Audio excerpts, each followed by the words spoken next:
everyone, my name is Anthony Manusik and here's the assignment number 5 which is level stem.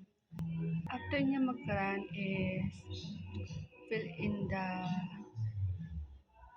necessary details like the title of the book, the author, and the year that it's published.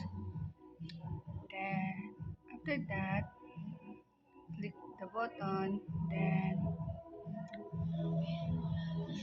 punta sa Microsoft Access para tignan yung tally or the info. Then, after that, kung gusto mo siyang i-delete, punta ka sa punta ka ulit sa is the Java Eclipse. Then, doon, sa pag-run mo, um, i-delete mo yung